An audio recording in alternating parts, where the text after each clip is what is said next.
B-2 spirit bomber दुनिया का ऐसा जहाज है जिसे चाह कर भी कोई मिसाइल तबाह नहीं कर सकता। देखने में बेशक ये एक फुटबॉल फील्ड जितना बड़ा लगता है, लेकिन दुश्मन के रडार पर ये सिर्फ और सिर्फ एक मक्खी जितना नजर आता है। चाहे कितना ही कॉम्प्लेक्स रडार नेटवर्क क्यों न हो, B-2 स्पिरिट बॉम्बर के लिए इसे चकमा देना बाएं हाथ का खेल है। 2 अरब डॉलर्स की लागत से तैयार किया गया ये आज तक बनाया गया दुनिया का सबसे महंगा जहाज है। दूसरे जेट्स के मुकाबले में न सिर्फ खामोश बल्कि ये हीट सीकिंग मिसाइल्स के साथ साथ इंफ्रारेड गाइडेड मिसाइल्स को भी आसानी से धोखा दे सकता है। एक ऐसा जहाज जो चाहे तो दुनिया का नक्शा ही बदल सकता है। पर सोचने वाली बात यह है कि एक 52 मीटर चौड़ा जहाज आखिर रडार्स पर क्यों डिटेक्ट नहीं होता। इसमें ऐसी कौन सी साइंस है जिसे अमेरिका पिछले 37 ईयर से छुपा रहा है। ज़ेम टीवी की वीडियोस में एक बार फिर से खुशामदीद। नाजरीन, इस B-2 बॉम्बर को बनाने के पीछे एक ऐसा वाकया है जिसने दुनिया भर में अमेरिका का सर शर्म से झुका दिया था। 1 मई 1960 पाकिस्तान में पिशावर एयरबेस से अमेरिका का Lockheed U-2 aircraft take off करता है। ये CIA के एक सीक्रेट मिशन पर सोवियत यूनियन की जासूसी करने जा रहा था। ये कोल्ड वॉर का दौर था जब अमेरिका और सोवियत यूनियन दोनों अपनी टेक्नोलॉजी के जरिए एक दूसरे को नीचा दिखाने की कोशिश कर रहे थे। अमेरिका को घमंड था कि उसका U-2 Lockheed spy plane 80,000 feet पे फ्लाई कर सकता है और इतने हाई एल्टीट्यूड पे कोई उसका कुछ नहीं बिगाड़ सकता।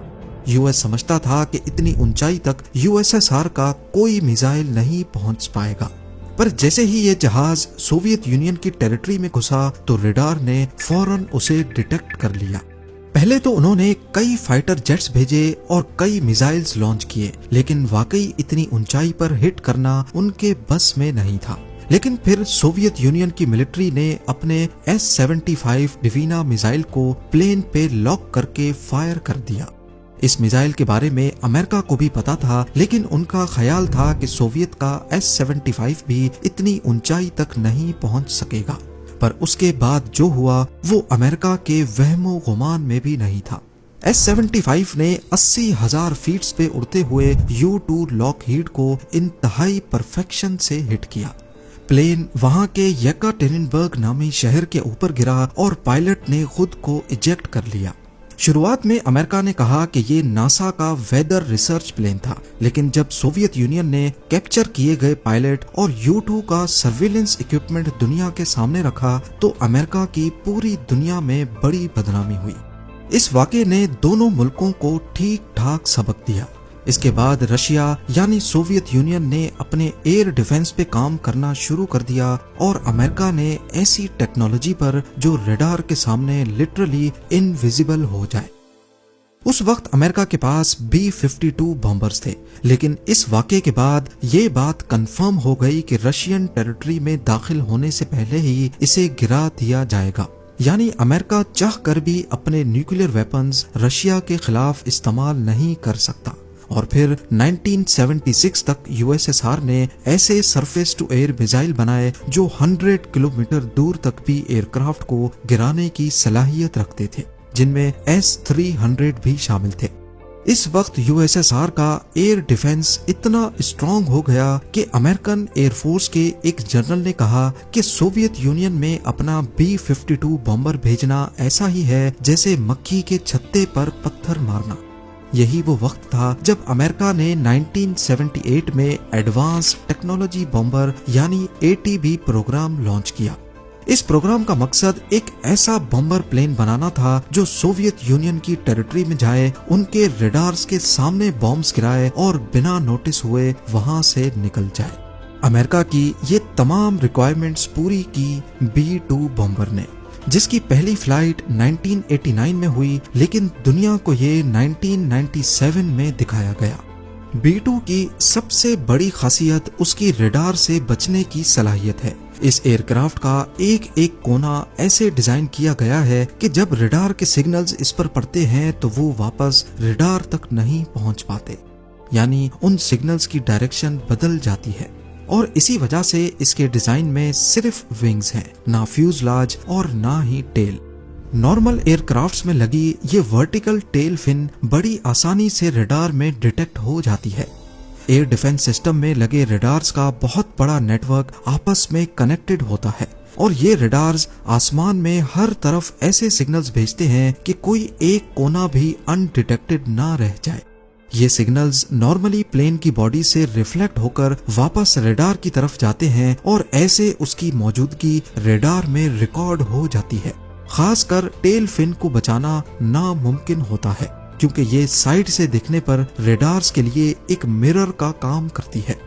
लेकिन B-2 स्पिरिट बॉम्बर की बॉडी ऐसे डिजाइन की गई है कि कहीं से भी रडार का सिग्नल आए तो वो टकराने के बाद उसी डायरेक्शन में रिफ्लेक्ट नहीं हो पाएगा और इसी वजह से इसमें टेल रखी ही नहीं गई।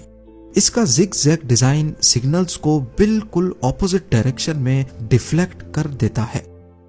B-2 बॉम्बर की कामयाबी के पीछे सिर्फ इसका डिजाइन ही नहीं बल्कि एक ऐसी कोटिंग भी है जो 100% रडार के सिग्नल्स को अपने अंदर एब्जॉर्ब कर लेती है।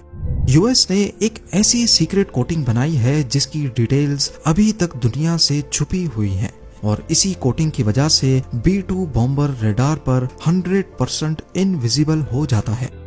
इसका रडार क्रॉस सेक्शन हैरत अंगेज तौर पे सिर्फ 0.0001 स्क्वायर मीटर है, यानी इसे डिटेक्ट करने का मतलब है आसमान में किसी मक्खी को डिटेक्ट करना। कंपेयर किया जाए तो रडार पर B-52 बॉम्बर एक 2 बेडरूम फ्लैट जितना नजर आता है, F-15 एक छोटे कमरे जितना, JF-17 एक सिंगल बेड जितना और रफाएल एक बड़े तकिए जितना नजर आता है। यानी B-2 बॉम्बर इन सब से 10 गुना बड़ा होने के बावजूद रडार पर सिर्फ एक मक्खी जितना दिखता है। एविएशन सिक्योरिटी की दुनिया में इस टेक्नोलॉजी को स्टेल्थ कहा जाता है और इसकी बुनियाद B-2 बॉम्बर से ही रखी गई।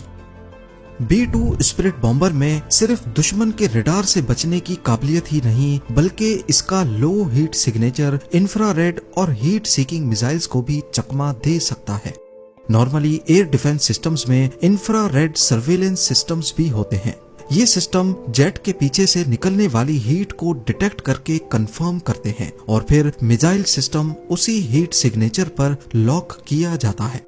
लेकिन B-2 बॉम्बर के इंजन इसकी बॉडी के अंदर छुपाए गए हैं। जेट इंजन में कंबस्शन होने के बाद गर्माइश डायरेक्टली बाहर नहीं निकलती बल्कि पहले उसे बाहर की ठंडी हवा के साथ मिक्स किया जाता है, जिसकी वजह से B-2 बॉम्बर अपने पीछे कोई हीट सिग्नेचर नहीं छोड़ता और यही चीज B-2 को दुनिया का सबसे कम हीट सिग्नेचर छोड़ने वाला एयरक्राफ्ट बनाती है।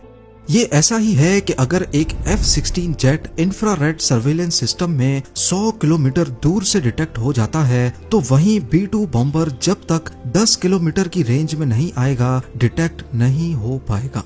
पर ये इतना नीचे उड़ता ही नहीं जो कभी इंफ्रारेड रडार पर भी डिटेक्ट हो सके। B-2 बॉम्बर हैरत अंगेज तौर पे 15,000 मीटर या फिर 50,000 फीट पे उड़ने की काबिलियत रखता है। इतनी ऊंचाई पर उड़ने की वजह से ये ना सिर्फ इंफ्रारेड रडार से बच सकता है बल्कि ऊपर एटमॉस्फेयर पतला होने के बायस जहाज पर ड्रैग कम पड़ता है और फ्यूल एफिशिएंसी बेहतर हो जाती है, जिसकी वजह से ये और ज्यादा डिस्टेंस ट्रेवल कर सकता है। अपने फुल टैंक में B-2 बॉम्बर 11,000 किलोमीटर का डिस्टेंस बड़ी आसानी से तय कर सकता है। अब यहाँ आपको लग रहा होगा कि इसका रडार और इंफ्रारेड सर्वेलेंस सिस्टम पे नजर न आना शायद यही इसकी खास बात है, लेकिन नहीं। B-2 बॉम्बर को असल स्टेल्थ बॉम्बर बनाता है इसका ECM यानी इलेक्ट्रॉनिक काउंटर मेजर्स।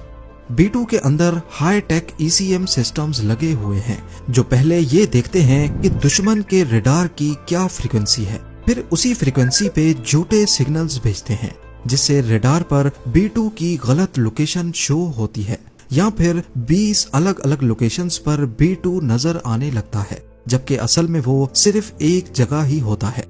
ये सिस्टम रडार के सिग्नल को रिकॉर्ड करता है और उसे मॉडिफाई करके वापस भेज देता है।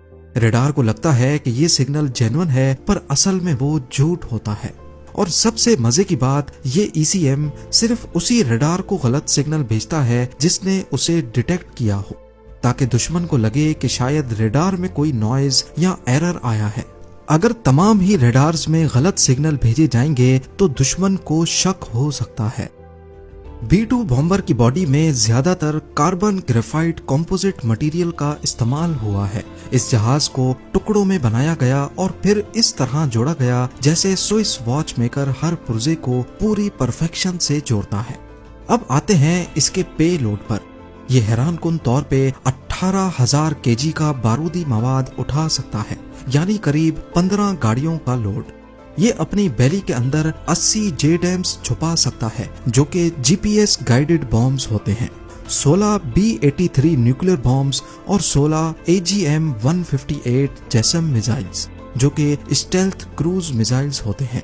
ये बॉम्ब्स B-2 के इंटरनल बे के अंदर फिट किए जाते हैं और दरवाजा बंद हो जाता है ताकि फ्लाइट के दौरान स्टेल्थ बरकरार रहे। रेंज की बात की जाए तो ये अमेरिका से रशिया जाकर वापस आ सकता है और अगर हवा में ही रिफ्यूलिंग की जाए तो B-2 बॉम्बर दुनिया के किसी भी कोने तक जा सकता है। अफगानिस्तान वॉर के दौरान B-2 बॉम्बर ने यूएसए में मिजोरी एयरफोर्स बेस से टेक ऑफ किया। 9,500 किलोमीटर का फासला तय करके अफगानिस्तान में बॉम्बिंग्स की और बिना लैंड किए वापस चला गया। इस दौरान बीच में सिर्फ एक मिड एयर रिफ्यूलिंग की जरूरत पड़ी। इस पूरे मिशन में B-2 बॉम्बर लगातार 45 घंटों तक फ्लाई करता रहा और किसी एक भी रडार पर यह नमूदार ना हो सका। इसके अलावा 1999 में ऑपरेशन अलाइड फोर्स के दौरान भी इसे सर्बिया में बॉम्बिंग्स के लिए इस्तेमाल किया गया।